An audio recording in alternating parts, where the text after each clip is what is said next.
Salut! Aujourd'hui, rendez-vous à Bernay pour la pose de la première pierre du centre aquatique. Ça va être iconique et on a hâte de piquer une tête. Nous sommes ici à Menneval, sur le chantier du centre aquatique Les Bains de Bernay. Nous avons initié les premières études de programmation du projet et nous avons accompagné la collectivité dans un rôle de maître d'ouvrage délégué, un mandataire de l'intercommunalité Bernay-Terre de Normandie. Dès les phases d'études, le lancement du concours d'architecture, le suivi de toutes les études d'avant-projet, de projet, les appels d'offres de travaux, et nous pilotons le projet dans son ensemble pour le compte de la collectivité.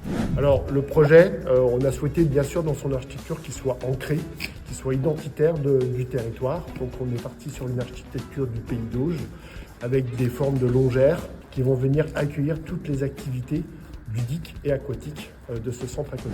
Là maintenant, les prochaines étapes sont de pouvoir toujours suivre le projet en lien étroit avec l'intercommunalité, et on accompagne également cette dernière dans les phases de réception, et on fera le lien aussi avec le futur exploitant du centre aquatique qui sera désigné prochainement. Le défi aujourd'hui, ce sont des centres aquatiques qui peuvent être énergivores, donc on travaille énormément sur l'aspect environnemental, à la fois sur l'architecture bioclimatique, on oriente correctement le bâtiment, ensuite sur le bilan carbone de l'opération, donc on va travailler avec du béton bas carbone, avec du bois, donc c'est un matériau biosourcé. On travaille sur l'énergie, que là on va avoir des panneaux photovoltaïques, on se connecte à un réseau de chaleur, et puis enfin l'eau, qui est la denrée rare, et donc on a un traitement d'eau qui est bien spécifique, perlite, ça s'appelle, donc c'est un matériau qui permet justement de faire de l'économie d'eau quand on lave les bassins.